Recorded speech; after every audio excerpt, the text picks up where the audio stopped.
Prince Harry is on the witness stand again today in his lawsuit against the British tabloids. Prince Harry right now is on the stand in London. He is testifying in his case against the publisher of the Daily Mirror. Prince Harry just wrapped up his testimony in the first of his lawsuits against British tabloids. The Duke of Sussex testified for most of the day and was cross-examined. You hit the nail on the head. Like, we had a very similar traumatic experience, and then we dealt with it two very different ways. There's a moment in every courtroom where entitlement meets procedure, and the rules don't bend.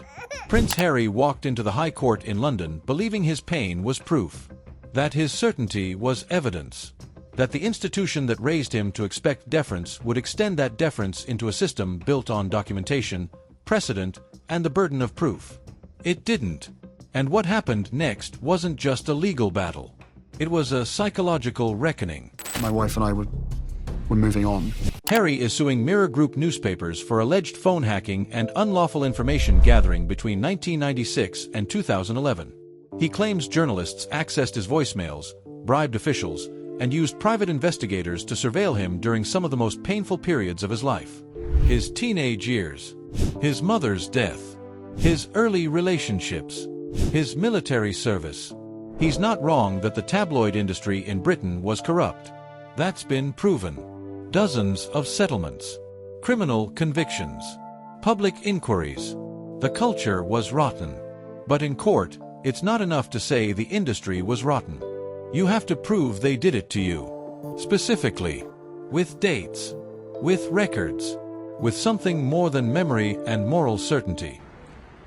The rule of law must now run its full course.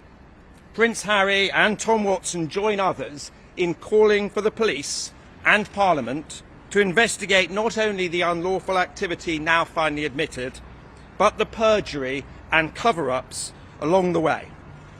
It is clear now that this has occurred throughout this process, including through sworn evidence in inquiries and court hearings, in testimony to Parliament, and until today's final collapse of News Group's defence. Harry's case rests largely on 33 articles published about him over 15 years.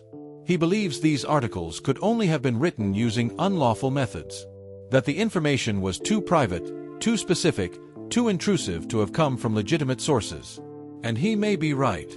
But belief is not evidence. And that's where the collision begins. In court, there are rules. You don't get to assert harm and demand the other side disprove it. You have to prove it happened. You have to show how they got the information. You need phone records, witness testimony, documentary evidence that connects the dots between the alleged hacking and the published story. Harry doesn't have most of that.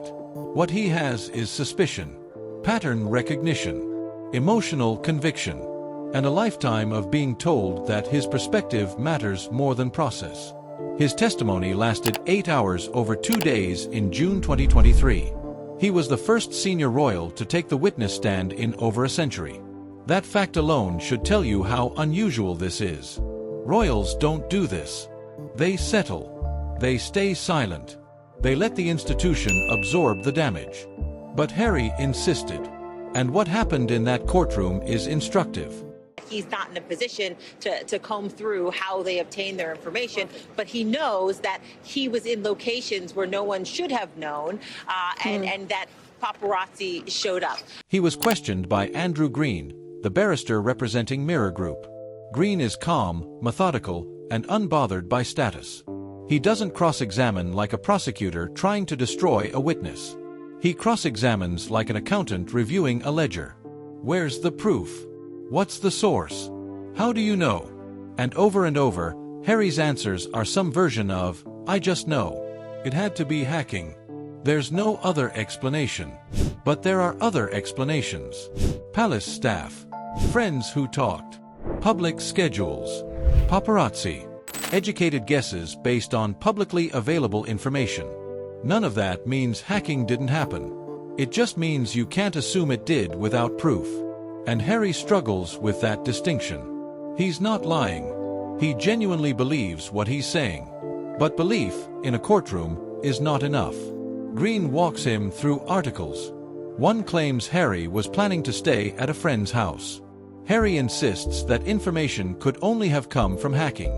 Green points out the friend had given interviews before, that the location was known, that staff would have been involved in logistics.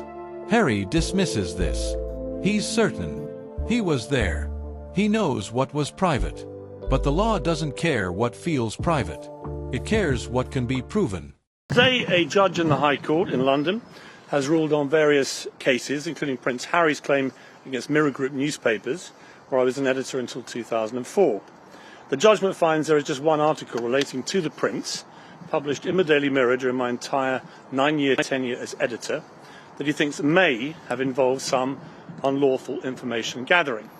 Another article discusses Harry's relationship with Chelsea Davy. Harry says the details were too intimate to have come from anywhere but hacking. Green suggests they could have come from mutual friends, from Chelsea's circle, from people who had no obligation to keep Harry's secrets. Harry rejects this. He doesn't trust that possibility. Because in his world, loyalty is assumed. Discretion is expected. And when those things fail, it must be because someone broke the law. Not because people talk. Not because relationships leak. Not because privacy, even for a prince, is a negotiation, not a guarantee. This is where the credibility problem emerges. Not because Harry is dishonest, but because he's asking the court to accept his interpretation of events as fact. He's asking them to believe that because he felt violated, a crime must have occurred. And courts don't work that way. They require evidence that can be tested, challenged, corroborated. They require you to prove the other side did what you say they did. Harry wants them to prove they didn't. And that's not how burden of proof works. The judge, Justice Fancourt, is patient. But you can see in the transcripts where the questions get sharper, where the tolerance for assumption runs out. When Harry says something must have happened, the response is, but can you show that it did? When he says there's no other explanation, the response is, have you ruled out every other explanation, or just the ones that don't involve wrongdoing? What people miss is that this isn't about whether phone hacking happened in general. It did. The industry was complicit. Hundreds of victims have been compensated. But Harry's case isn't about the industry. It's about 33 specific articles and whether Mirror Group unlawfully obtained information for those pieces. And the evidence for that is thin, circumstantial, built on inference and suspicion rather than documentation. Harry's problem is that he's spent his entire life being believed. When he says something happened, people around him accept it. When he expresses grievance, institutions respond. When he feels wronged, that feeling is treated as sufficient proof of the wrong. But a courtroom is not a palace. A judge is not a courtier. And the law does not care who you are. It cares what you can prove. There's a deeper issue here. Harry's entire public narrative for the past 5 years has been built on the idea that he was hunted, surveilled, and persecuted by forces beyond his control. That the media destroyed his mental health, his relationships, his sense of safety. That the institution failed to protect him. And some of that is true. The tabloid culture in Britain was vicious. The palace's media strategy often left him exposed. His grief was commodified. His mistakes were weaponized. But believing you were wronged and proving you were wronged are not the same thing. And Harry has conflated the two. He's taken the emotional truth of his experience and insisted it be accepted as legal fact. And when the courtroom asks for evidence, he hears that as a denial of his pain. It's not. It's a request for proof. But to Harry, the distinction doesn't register. Because in his world, his pain has always been proof enough. This case exposes the difference between moral truth and legal truth. The headline, Diana So Sad. Now in that story it relates to Princess Diana going to visit her son's school, and Prince Harry alleges that there's no other way that the Mirror could have got information from that story apart from by getting the information illegally. The Mirror says, well actually, first of all, the story had been printed in the news agency, the Press Association, a few days ahead of that visit, so people knew. By December 2023, Justice Fancourt ruled. 15 of the 33 articles involved unlawful activity. 18 did not. Harry won, but only partially. And the victory felt hollow because the judgment made clear that much of what Harry believed happened could not be substantiated. That his certainty was not shared by the evidence.